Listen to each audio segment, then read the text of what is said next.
Well, hello and welcome to the show. So, today's guest is a casting director, but the skills he talks about in this episode will help anyone who's interviewing or going out for auditions or is specifically interested in hosting. So, I've known Sean Simone for over 2 decades.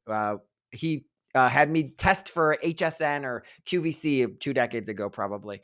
And I will say, he is one of the most generous casting directors I've ever met. Like, I ask one question and this guy is offering tons and tons of tips and tricks and true lessons for how to bring yourself into the audition room, specifically as a host. And he's worked for some of the best networks out there. A&E, Animal Planet, BET, Bravo, Discovery, Food Network, Fuse, HGTV, History Channel, Lifetime, MTV, Nat Geo, OWN, Oxygen, Spike. I could go on and on and on. But what you need to know is, because I've known Sean for so long, he's able to really get honest and give me the nitty gritty around what does it even mean to pursue hosting as a profession? Or how can we add this to our, portfolio of things that we do if you're an actor, or if you're an expert in a specific area, what skills do you need to bring into the room or put onto your tape so that you can be seen as a host and book those jobs? What I love about this conversation is Sean does not hold back. He jumps right in. He's very honest about what he sees that works and what doesn't work. And the big surprise I think that you'll get at the bottom line of all this is you got to be you. And I think there's a lot of places where it's easy to slip away from our own authenticity. And Sean really speaks into skills so that you don't do that. All right, let's get into this conversation. All right, everybody, I'm so delighted today. I have a dear friend, Sean Simone, to introduce you to today. Hi, Sean. Welcome. Thank you so much. I'm very excited, Brian. We've known each other for a long time. This is really, really, really cool to get to sit here and chat with you about TV hosting, etc. So, Sean, before we jump too far into this, why don't you give us a little bit of your story of how you got into casting hosts? And, I know that, you're a New Yorker for a long time and now you're moving around. So just give us a little bit of your personal story and your casting story so people know a little more about you. Yes, I'm officially now a bi-coastal casting director. Sean Simone Casting LLC is now bi-coastal officially. I did start in New York. Yeah, I did start in New York. I cast everything: theater, commercials, hosts, scripted, you name it. But my specialty, if you will, is host casting, and then my super duper specialty is the TV home shopping space. So I cast TV hosts across the board for lifestyle mostly, but game shows, etc. But I also cast all of the QVC hosts and all the HSN hosts. And then I cast for all of their brands. I cast the experts that sell their products in QVC HSN. And I also cast for new apps that QVC and HSN own, which are millennial and Gen Z focused. So I cast a lot of that stuff. But I started casting because I actually wanted to get into it. I worked in production in various levels, film distribution. I was a set dresser at one point in New York, crazy stuff, back in the day. And I've always thought that, I kind of was interested in reality stuff when I was watching TV shows, and I was really more interested in the folks that were hosting the shows. So it was sort of something that I sort of seeked out. And I reached out to a colleague of mine, who I also do a lot of business with, who you and I are friends with, Barbara. And I reached out to her because I knew she was one of the big players in the space. And we had coffee together. And this was in 2008. And she's like, hey, I'm casting this fun show. I'm looking for a bunch of gay men to make people over, which was Queer Eye for the Straight Guy. So then I worked with her for 5 years, just doing lifestyle hosting. And then, moved on and launched my own business in 2014. I don't even remember. And I've been doing it since. So I cast everything, but I really love casting TV hosts. And I feel like I know a lot about it. So I like to do what I am really great at. And then I also coach TV hosts. And then I build TV host reels and I consult. So I had this whole, I'm really into TV hosting. It's what I love working in. It's a space that I just really enjoy. Yeah. And Sean, that's evident. As soon as you start talking about it, you get super energized. So it's very clear that you love doing this. And what's unique, I think, a lot of people listen to this podcast are actors or they're creators or they're creatives. And most actors, unless somebody already knows they're a host, an actor suddenly like their commercial agent will send them on a gig and they're like, oh, you're going to be a spokesperson on this commercial. Or suddenly it's a hosting gig. And so it's a very niche part of what it means to be a performer. And sometimes they're not even what we might call like and it doesn't have to be an actor, right? It can be a journalist, it could be a broadcast person, a person who has a great personality. And so I'm curious about, you know, in your seat where you see tons of people who come in for this, is there any, you know, unifying factor about the people that come in that make good hosts, or are they really coming from all different kind of walks and different backgrounds? Well, more now than ever, they're coming from different walks and backgrounds. We used to really focus on people who have sort of host backgrounds. I love working with broadcasters, people who come from the news space, and helping them soften their skills to put it sort of into a lifestyle space. But then I also like working with actors and helping them translate with their skill sets, their ability to entertain and perform, and how they can then sort of tweak that a bit to host, because it's slightly different. And I think we'll talk about that as we go through this podcast on the difference, because that's what I love talking about. So more, but what I want to say is more now than ever, working in this sort of like millennial and really deep now into the Gen Z hosting space, working with clients that are looking to sort of reach those markets. The hosting, and this is all new for me, Brian, like this is all within like the past, like maybe like 4 or 5 months that I've been working in that space. Cause I'm known to cast like traditional hosts. Yeah. But the idea of a traditional host doesn't exist anymore because of so many different reasons. TikTok, one of them, and, influencer another, and content creator another, which also those words are starting to become like taboo when I'm casting. Nobody wants to call it an influencer anymore.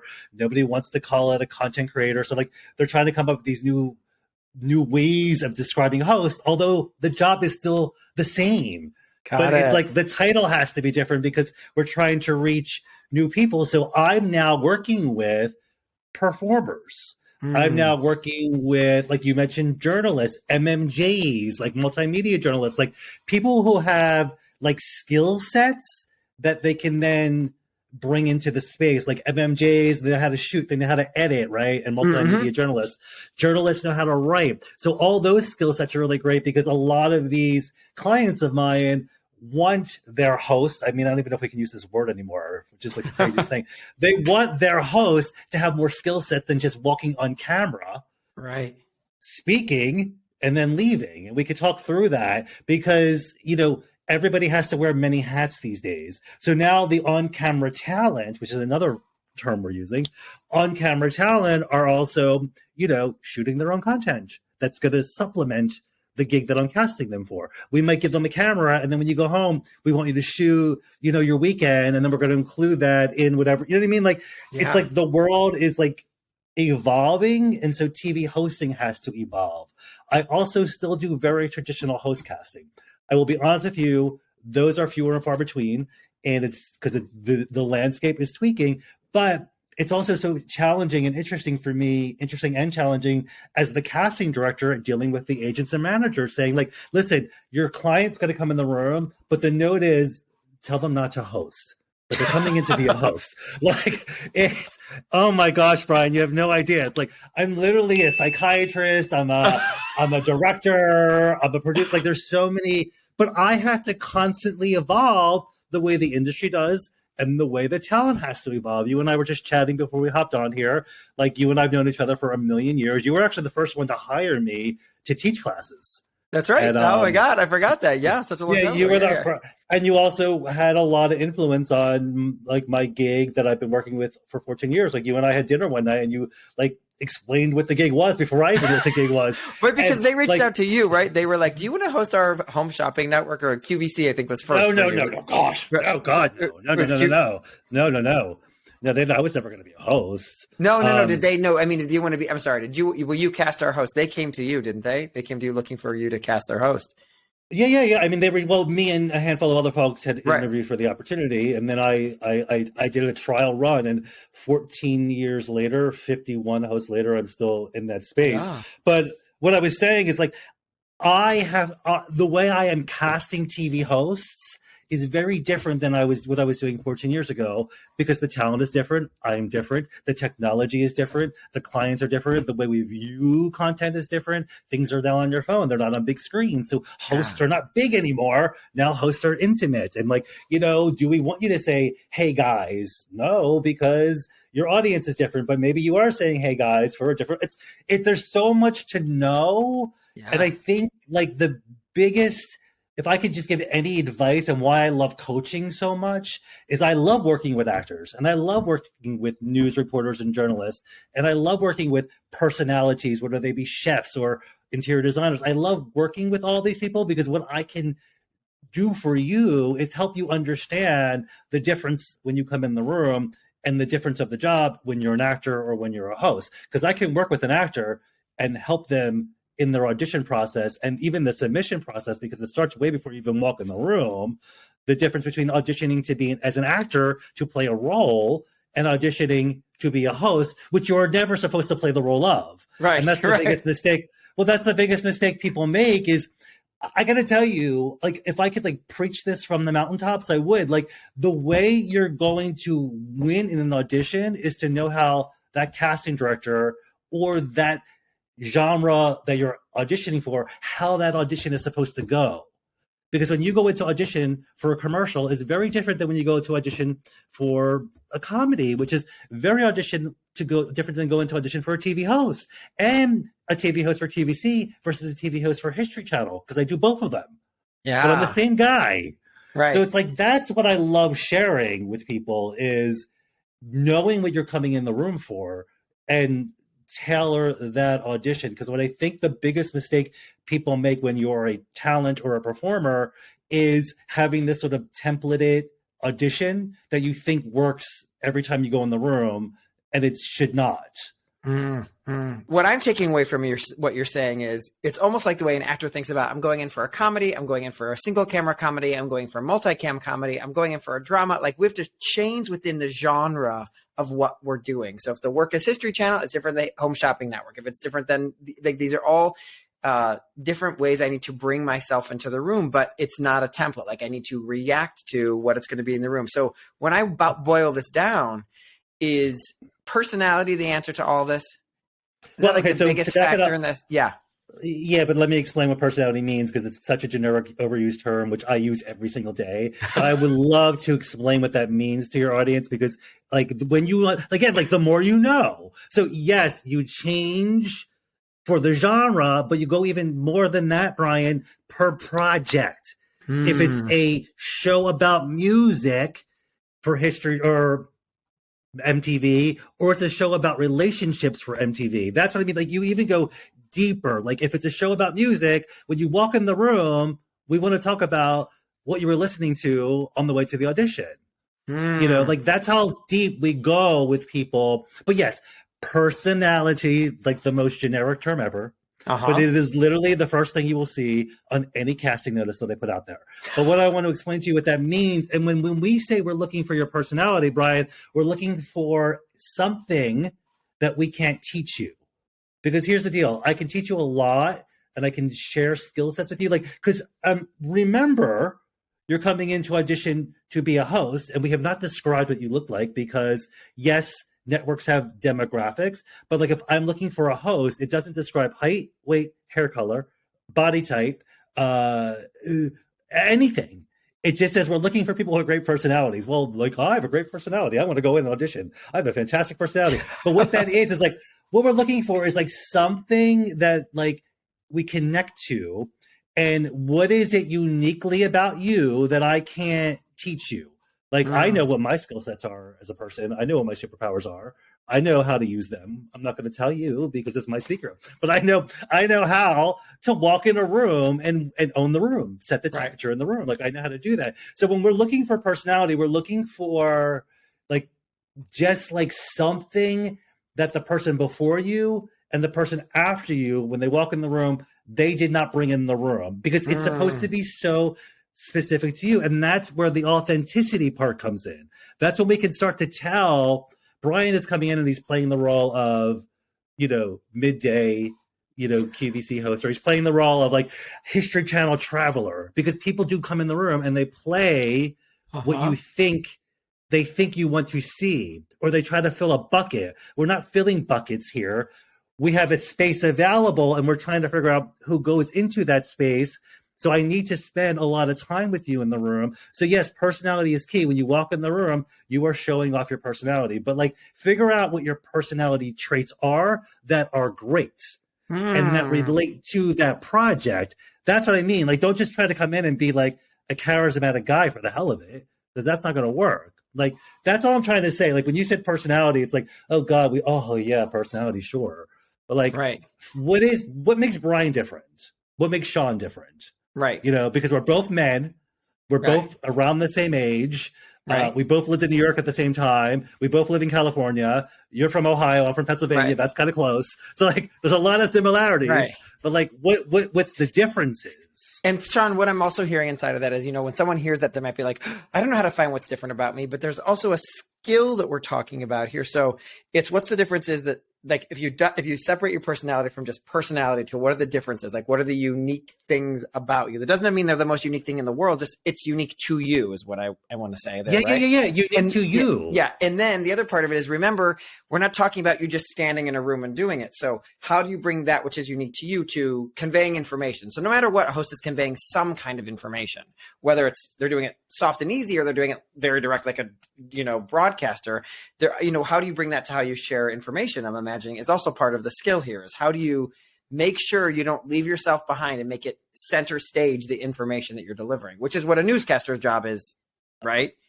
Yes. Yeah. I love how you just referenced center stage, because so as a performer, I'm sure a lot of people want to do the best job that they can, and they get hyper focused on the performance.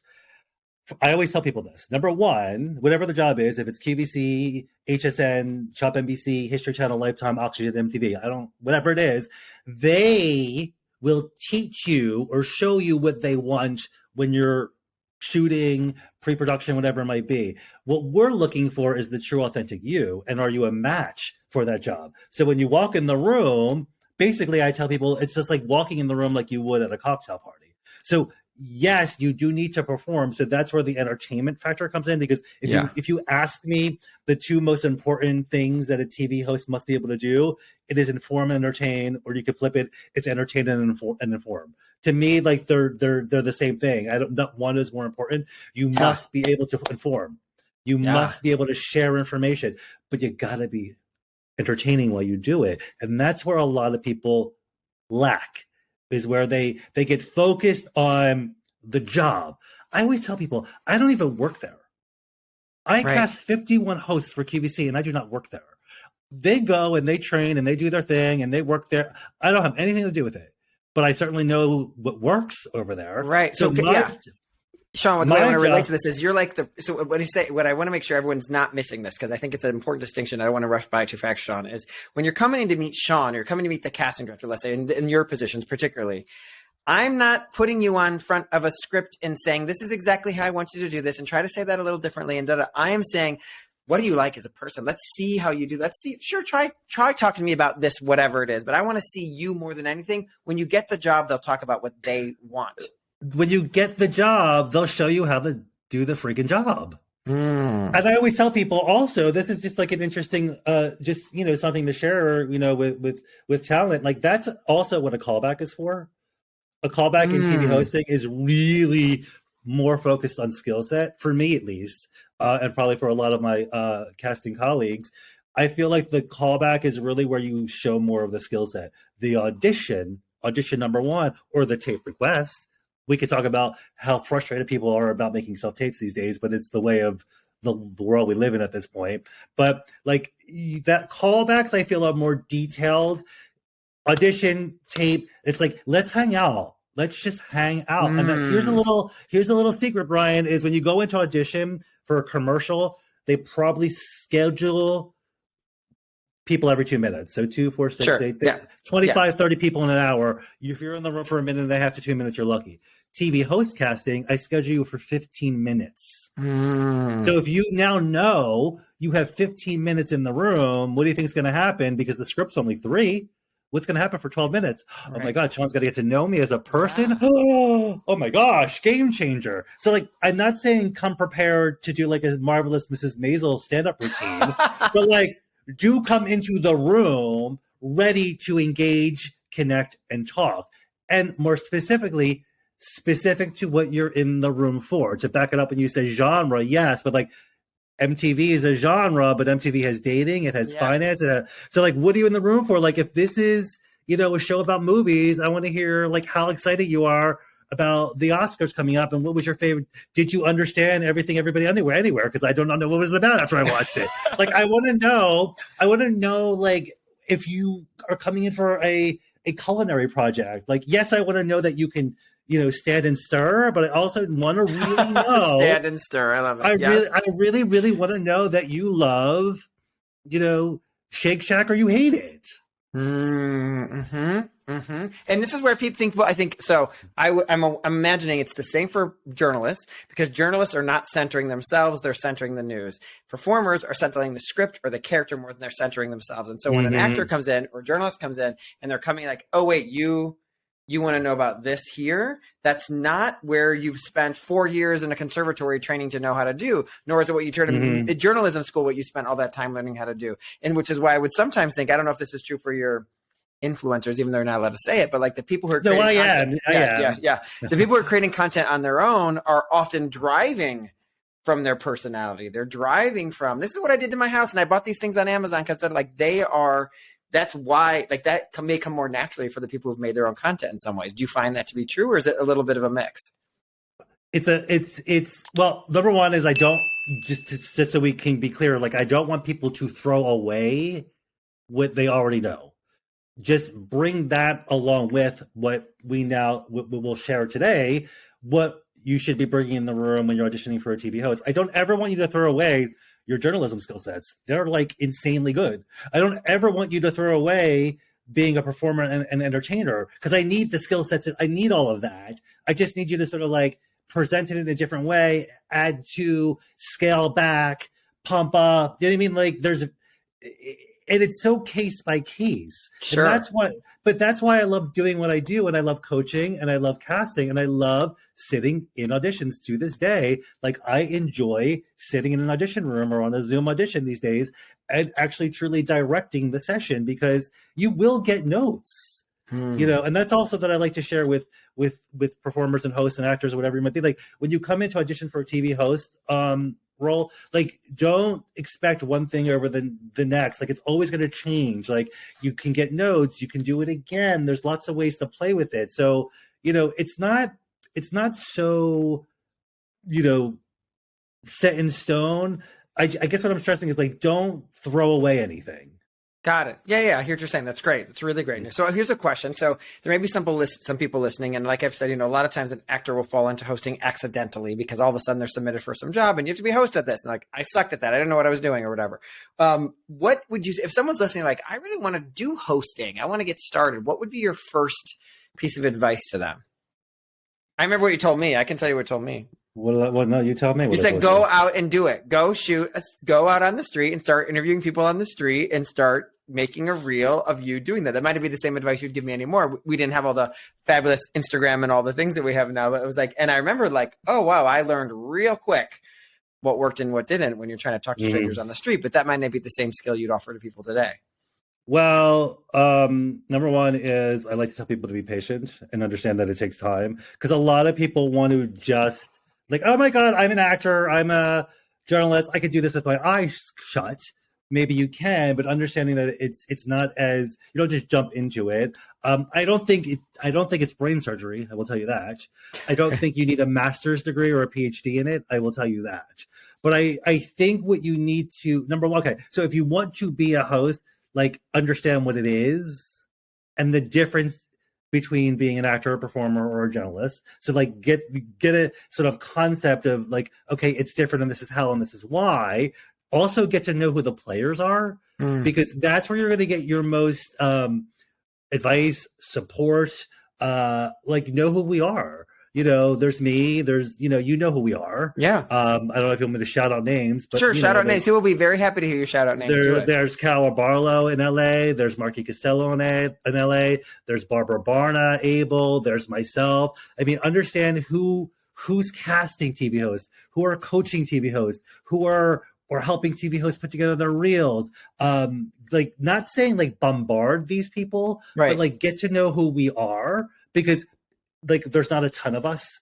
And I mean, there's people who dip in and out of it. Yeah. But like, as far as like people who really, know this space for a really long time, and there's room for more, trust me.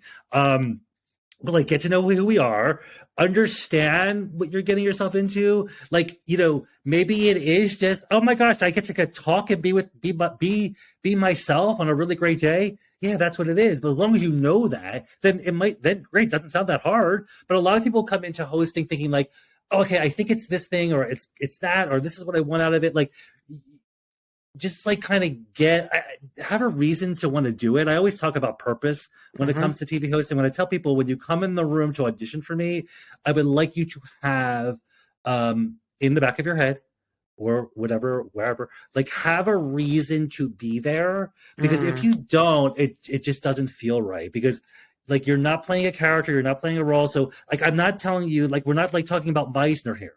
Like, I don't need backstory. But like, you know what? I'm auditioning for this movie, this show that like does like this movie countdown show, and I love movies, or like I love fashion, or I mean, for QVC, HSN, it is mandatory that you like to shop. Yeah. Like, so like, you have to have a reason for whatever the job is that you're applying for. So get to know who the players are, have a purpose, and like, be patient and have stamina, because it's not going to happen like that. Because here's the deal. Not that it could happen like that, but like, I think it is a fact, like, not beating around the bush. It is a fact. It's like 1 to 1,000 auditions, like commercial, theater, a million and one auditions up right down. There's like one every other day hosting, maybe if you're lucky. You know what I mean? And people get frustrated. Yeah. People get frustrated. People get frustrated for a lot of reasons. Like, I think people get frustrated as talent because they're submitting for the wrong things. They're over submitting. I mean, I could talk about this for days. Like, stop hitting the submit button on breakdown services if you don't think you're right, because then you're just chalking that up to another job that you didn't get. But number one, you weren't right for it. And number two, you didn't want it. So why are you submitting for it? And now it's a part of your check of, okay, another one I didn't get, which I'm sure you deal with all day. Yeah, sure. Yeah, I hear what you're saying. And so one of the things I want everyone to take away who's like, I think I want to get into hosting, I want to do a little bit more. One of the first things I heard you say is, first of all, check yourself, because there's not a million hosting jobs out every single day, and be patient with that. And then number three, one of the things you said that was really helpful is there's not that many players doing this, and almost all of them make themselves accessible to teach and to coach. So that'd be a great first step, is to go there. And then I'm wondering also, Sean, like, I would think like, go watch some hosts on TV, notice what they're doing, notice what is like, oh, I fit into that quote unquote genre, because I can see how like, I like, not need to mimic these people, but like, when you're thinking about host genre, there's certain ones you think like, hands down, this person is brilliant. Does anybody come to mind when I say that you look to? Tom Bergeron. Great. So I love how, so Brian, I will coach people and I'll say, so who's your favorite TV host? I don't know. Kelly Ripa. Mine's always Kelly Ripa. So why is Kelly Ripa your favorite TV host? Because she has the gift of gab. She organizes her stories which is on my checklist of things that you must have. Right. Gift of gab, but she tells her stories in an organized way. So there's a beginning, middle, and end if she's telling a story. And she's not afraid to have an opinion about anything she's talking about, even if it's not the popular one in the room. And she does not take time to like, let me segue from each thing I'm telling you. She just goes into the next thing. There's really effortless, like, I'm talking about this now I'm talking about this now. And I think that's really attractive. And like, she's not afraid to make fun of herself. I feel like I'm a little bit like I'm watching a stand-up at the same time. But there's a vulnerability the whole time. This is really who I am. I'm not being somebody else the whole time. So also, I think I have the metabolism of Kelly Ripa too. Like, I'm like that kind of person. So that makes sense to me that I would like her. So when you watch Kelly, you truly believe like that she is being 100% authentically Kelly. Well, I think there's more that I'm sure she's not telling me like intimate conversation she has with her husband. But I Well, don't she feel will starting next season when they're right, when they're together. right. But I never feel like I'm, watching like a pageant girl from the '90s. I don't feel like Well, I'm watching someone hiding. You know, what I mean? I feel like I'm really hosting. yeah. Hosting has changed so much dramatically since like when you were auditioning for me as a host and when I started casting TV hosts. So it's changed because you're talking about the old school style host. So Tom, okay, so with the descriptions that you were applying to Kelly are on my list of things that I share with people what I'm looking for when it comes to TV hosting. And then also for my example, Tom Bergeron, the reason why I like Tom Bergeron, if anybody doesn't know who he hosted Dancing with the Stars for many years, America's Funniest Videos.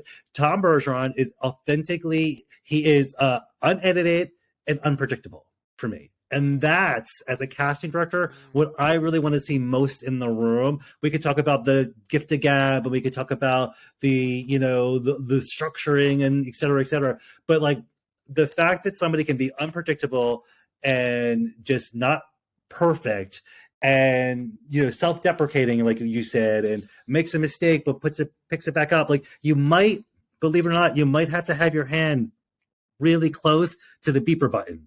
Like that to me that's what I like in a TV host, is somebody who doesn't take it too seriously.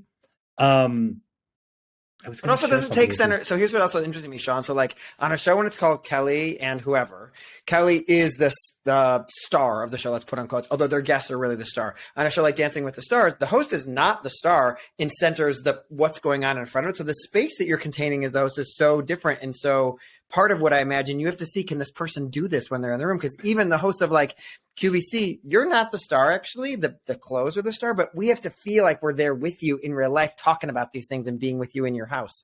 Is that kind of like you're having to see if they can carry that journey for people? Yeah, well, yeah, that's a good point. Like I think every project that I get hired to cast requires a different. I'm looking for something a little bit different. If I'm casting a talk show and I'm looking to partner people up and I'm doing chemistry tests, I'm looking for two people who get along, or I'm looking for somebody like Kelly, who is the star of the show. If I'm looking for somebody who's just sharing information in between commercial breaks, that's a very different vibe. It's a very different mindset that my head is in. Keep in mind, I have to literally adjust to the client. Like I get hired for I get hired for numerous things. I get hired for my outreach because people know who I am and I could get the word out for you a lot quicker than a lot of other people can. I get hired for my opinion. Yeah, your taste, of course. My taste, my sort of gut reaction. I get hired for my skill sets, like my like I know how to run a session. I know, like today the comment was, "Oh, this is going really good." And she said, because it was expertly, scheduled by Sean D. Simone. Like, I get hired for so many different reasons, but I also have to tweak and switch and based on the project. But I also want to share quickly. So we're talking about every host is different, right? Every host should be different. We're never looking to replace Tom Bergeron, but guess what? We did with Tyra Banks. Now, Tyra and Tom hosted. Tyra's hosting, Tom did, same exact show. I mean, the show's different now that it's on Disney Plus, et cetera, et cetera. Same exact show. But they both are, I think Tyra's doing a great job hosting Dancing with the Stars. I love Tom Bergeron. I was upset when they were not going to have him any longer. But I was like, you know what? Like, so this is a great example. Like, you could still even host the same show and do it differently. Yes. And I was saying, yeah. And what also is so important about this, I think, is that can be something that you're working on because it QVC or HSN, like people are leaving and we got to continue to have the same audiences expecting to tune in at 2 o'clock or 3 o'clock. We need to hold that same energy or that space with those people so that they're ready to engage in the same way. And what's interesting is I think about Tyra Banks and Tom Bergeron, they're very different people, very different. That energy is going to be completely different. And so that must, when you're the client is, Dancing with the Stars or whatever the show is, I can see how that will really dictate who you can say yes and who you can say no to. Do you ever have a time when you're like, damn, I really wish they would have picked this person. I love them so much. And it's so not how it turns out.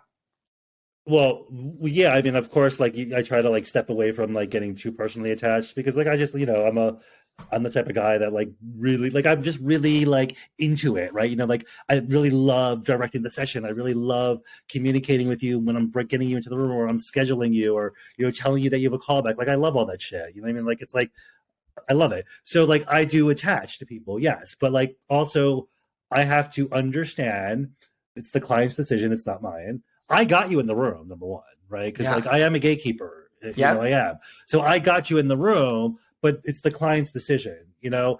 But not only do I attach the client to talent and like, oh, bummer, sorry. But by the way, I remember everybody, I know who everybody is, and I will bring people in for various projects. Like I have people auditioning for, like I audition people for QVC that I audition for History Channel.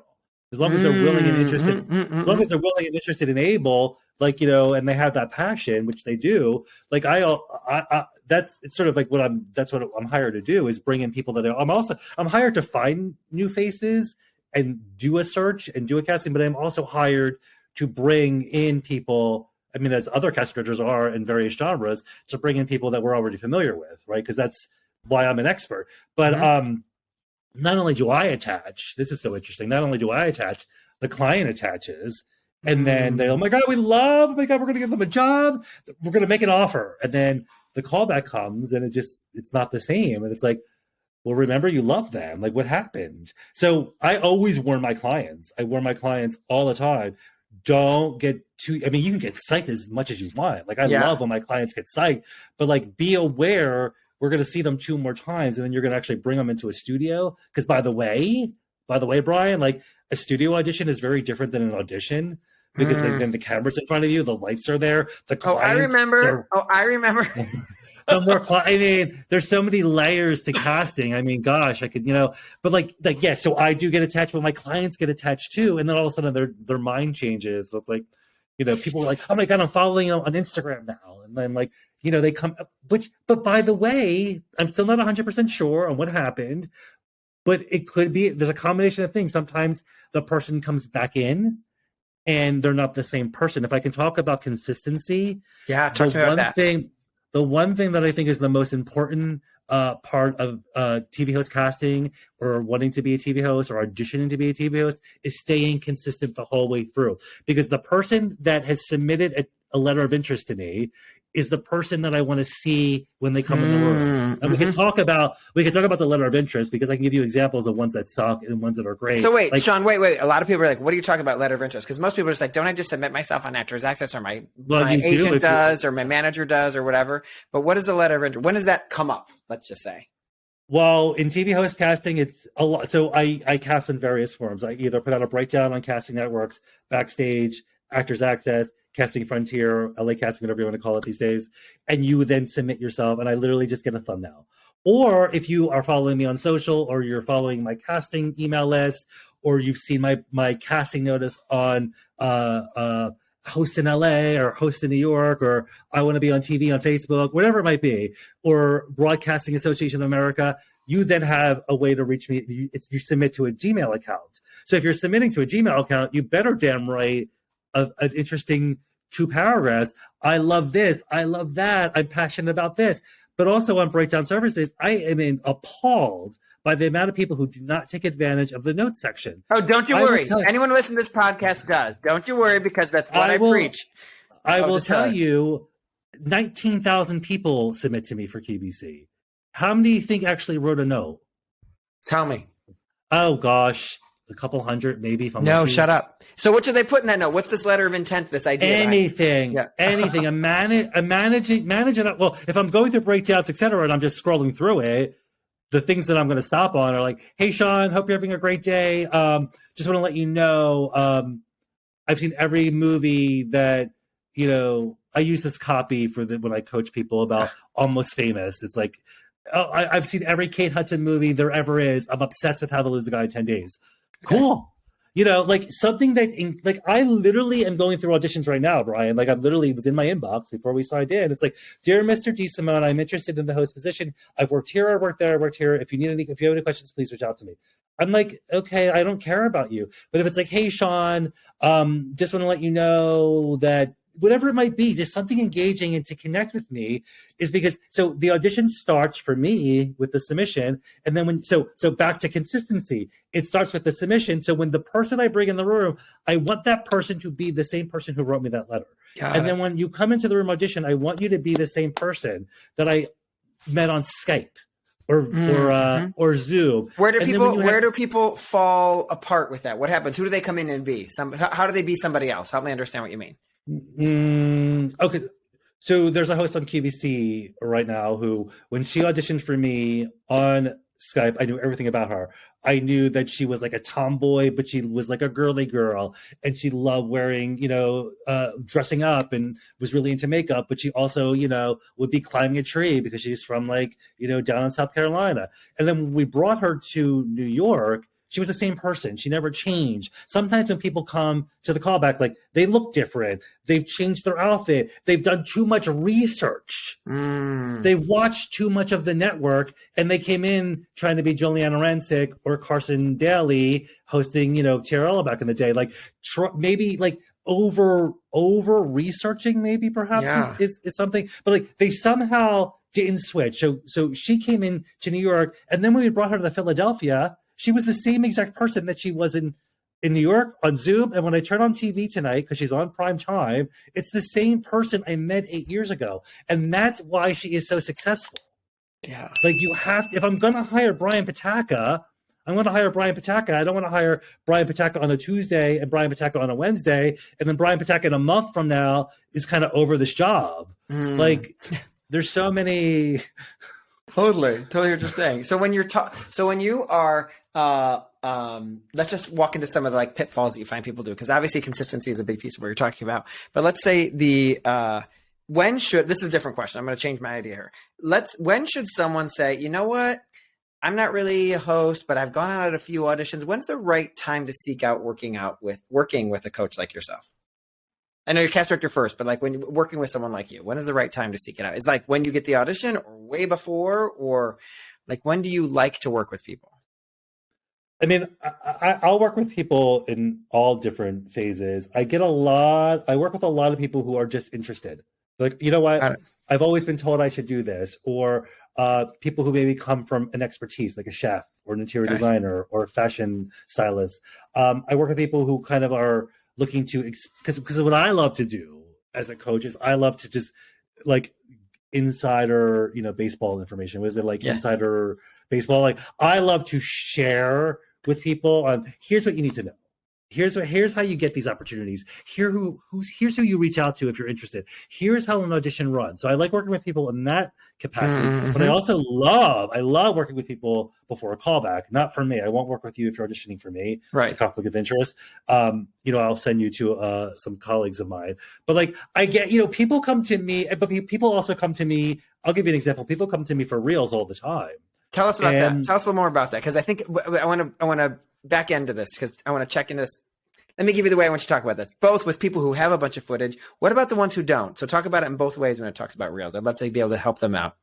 So a lot of people will reach out to me right away asking if can I share agents with them who represent TV hosts or whatever. And the first thing I say to them is no, unfortunately, agents don't really look at you if you don't have material.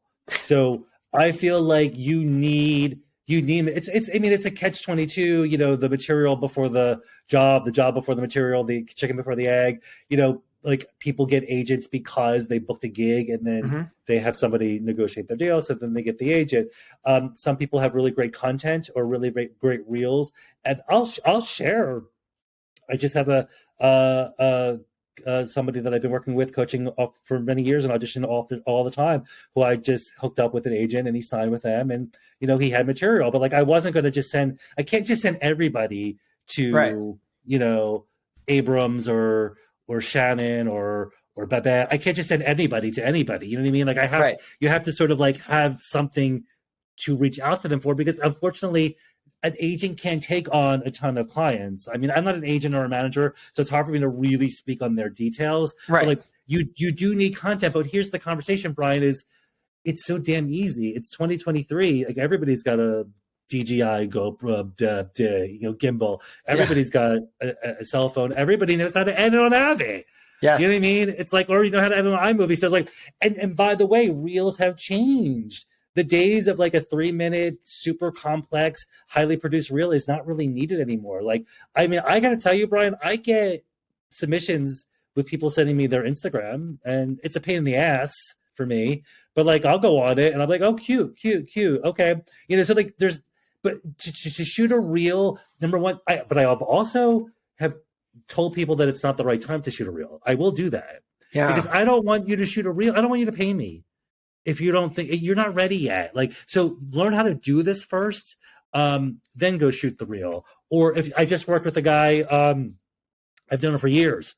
Really, really, really, really great TV host. He got a cool gig. Gig over at QVC Plus doing their morning show. He got like 6 weeks worth of content.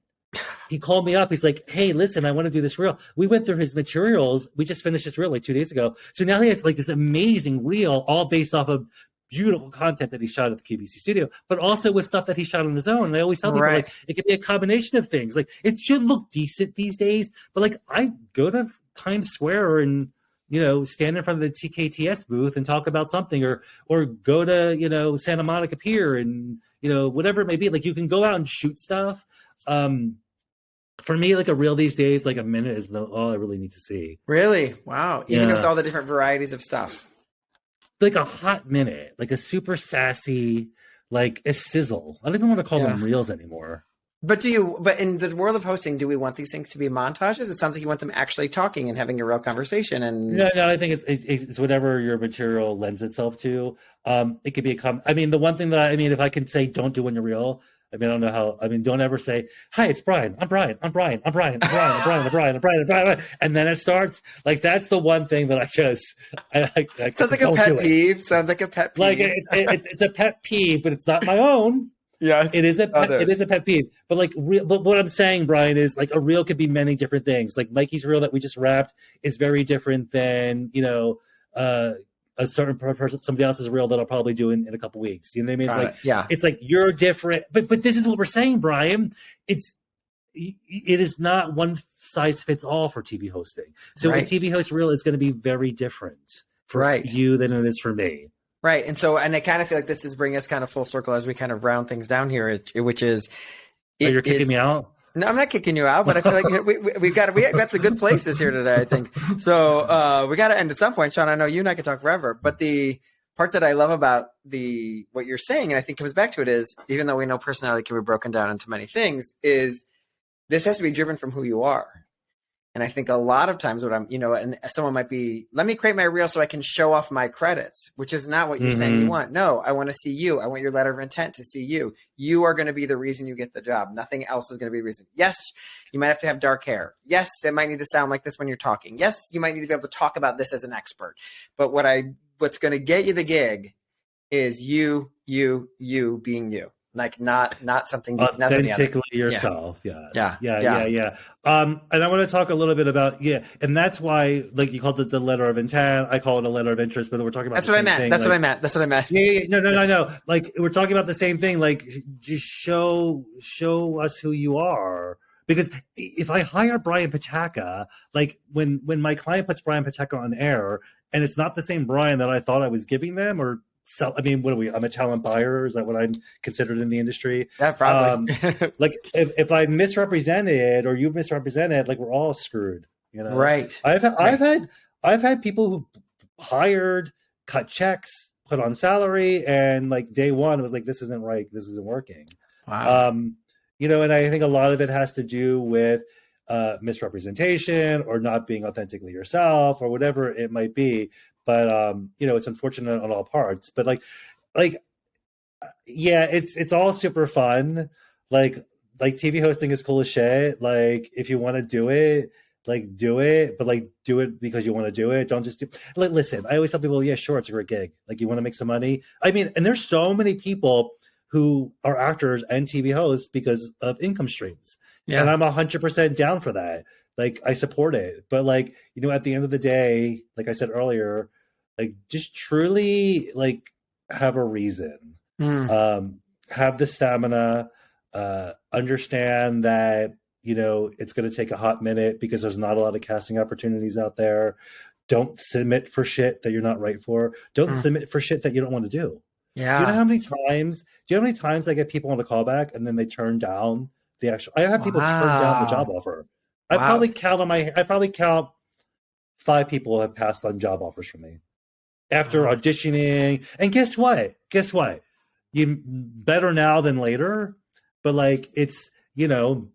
Yeah, because you know how much it's going to pay beforehand. When you put that out there, you know how much it's going to pay beforehand. That's right. You know what I mean? It's all like, I mean, it's all super interesting. There's a lot of dynamics when it comes to casting TV hosts. So Sean, to wrap us up here, because I think this is a really good point, because you just said this, you know, why do you do it? What's the purpose? Why do you do this? Why do you love casting hosts so much? What does it mean to you? I love it because I have a lot of fun and I get to talk to people and I get to learn about people. And I'm also a really curious person. So like one day I'm casting like Gen Z and I'm learning all about like, you know, what do they say? A lot of like, period. Yeah. Like a lot of like, oh, and you're learning words? You mean you're learning words? I love that for you. Like I've learned in the past like 6 weeks like how Gen Z communicates. Yeah. You know, I think at the end of the day, like I always was like before I was like in the entertainment space, when I was in college, I was like, oh, I want to work in sociology and anthropology.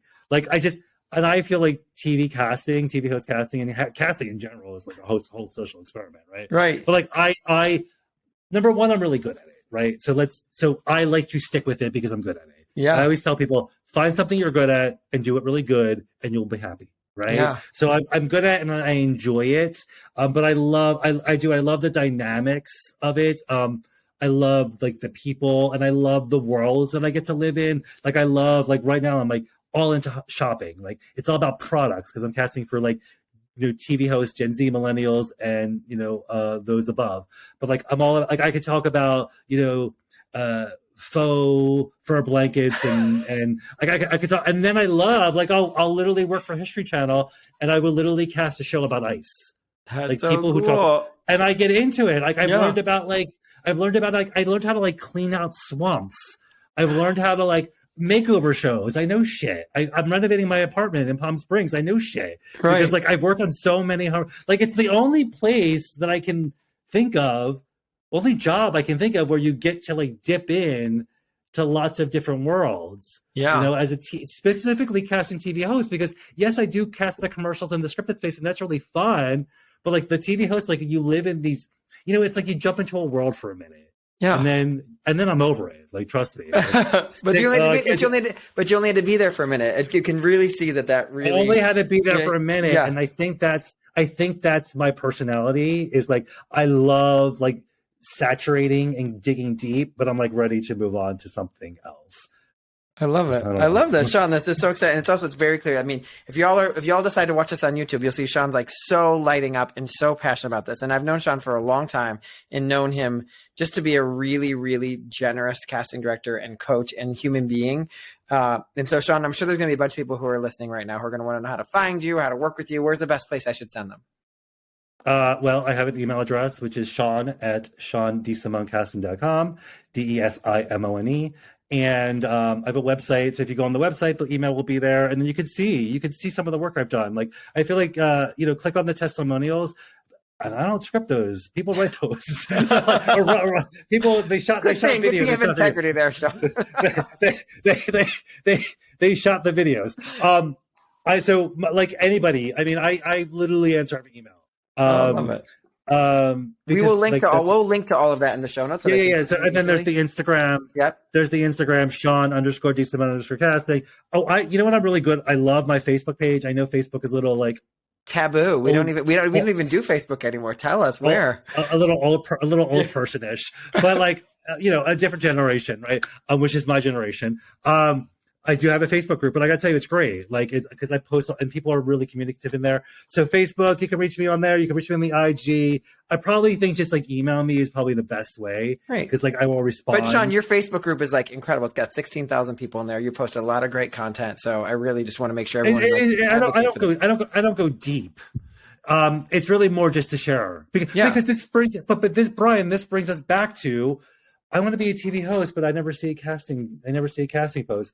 Well, because I get buried probably in all of the commercials on Backstage or breakdowns. So like follow my socials, go on Barbara socials, go on, Marky socials, Jamie Carroll in New York is a great TV host and casting director. Like, go as I'm saying, like we are all on social, but don't like try to, not that I don't want to be your friend, but like I can't, it just doesn't. Facebook doesn't allow me to. Instagram probably does. I probably should. Instagram has a limit too. Instagram has a limit too. So, y'all, you can. Sean said, everyone just email me. Email's the best way to go. I love that. I mean, we've never had someone be so generous with their email address. So I really appreciate it. So take Sean up on that. And Sean, thank you so much for being here today. I really, really appreciate everything you shared. Yeah. I mean, I haven't seen you in so long, so this has been good.